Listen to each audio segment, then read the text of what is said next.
So hello everybody, সবাইকে good evening and happy independence day.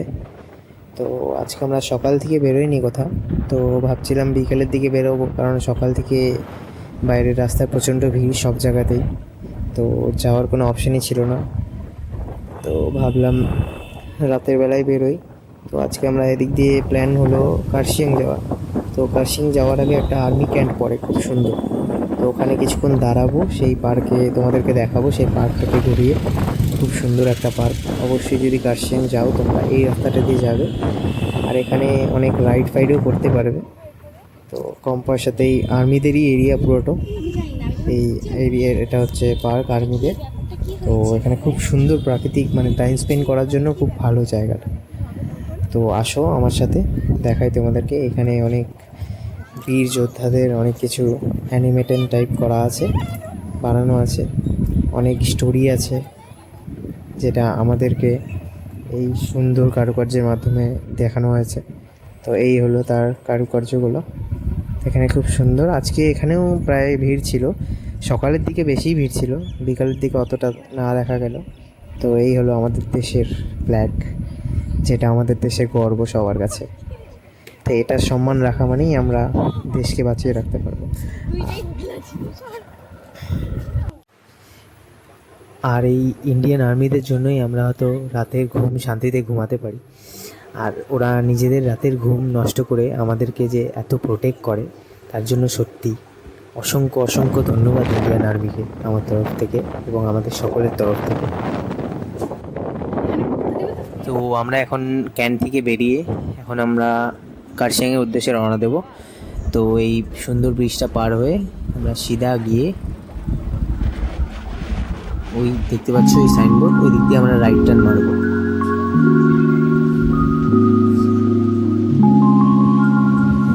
তো এই দিক দিয়ে আমরা রাইট নিয়ে সিধা চলে যাব কার্শিয়াংয়ের দিকে।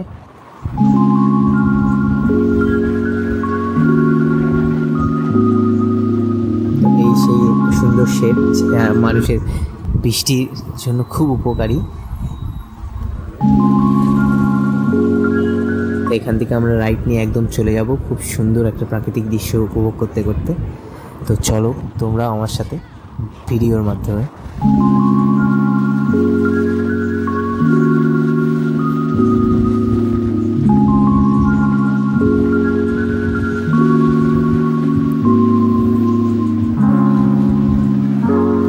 আমরা এখন যাচ্ছি আর সবাই এখন ব্যাক করছে। তো তোমরা ভিডিওতে দেখে বুঝতেই পারছো কতটা পরিমাণ ভিড় হয়েছিল উপরে। তো সকালে না যাওয়াটাই বেটার ছিল, মানে সকালে গেলে কার্শিয়াংয়ে যেখানে 2 ঘন্টা লাগে সেখানে আমাদের 4 ঘন্টার বেশি লেগে যেত, তাই আর সকালে বেরিয়ে হয়নি আজকে।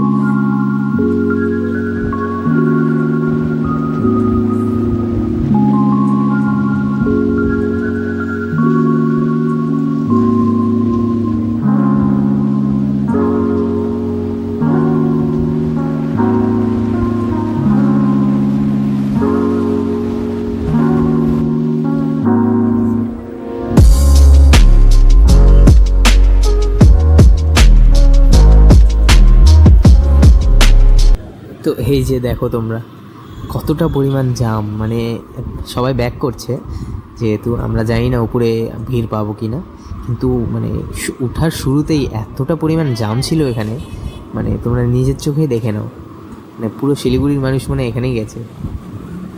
তো জাম ক্রস করে আমরা এখন রাস্তা ফাঁকা পেয়েছি, জানি না উপরে গিয়ে কী হবে, তো দেখা যাক, চলো।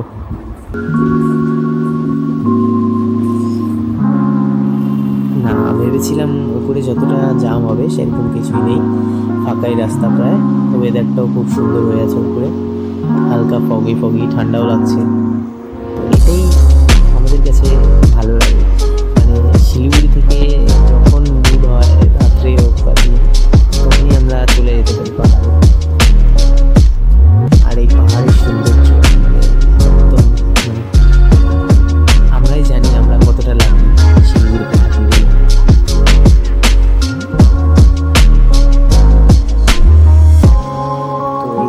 দৃশ্য দেখো একদম চকচক করছে উপর থেকে, সত্যি এই অপরূপ দৃশ্য ওখান থেকে খুবই সুন্দর লাগছিল, খালি চোখে খুবই সুন্দর। জানি না ফোনে কেমন লাগছে, অতটা হয়তো স্পষ্ট বোঝা যাচ্ছে না, কিন্তু রাতেবেলা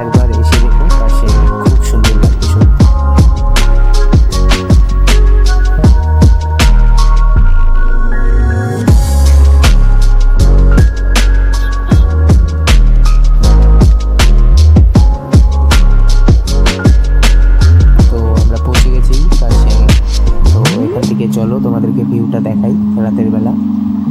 যদিও এখন ফগি, নিচে কিছু দেখা যাচ্ছে না, তাও ফগটাই এনজয় করো তোমরা। সো এখান থেকে আমরা টাইম ল্যাপস বানাচ্ছি, তো এনজয় করো। আমরা ততক্ষণ একটু চুমুক দিয়ে চা খেয়ে নিই। তো তোমরা টাইম ল্যাপসটা এনজয় করতে থাকো।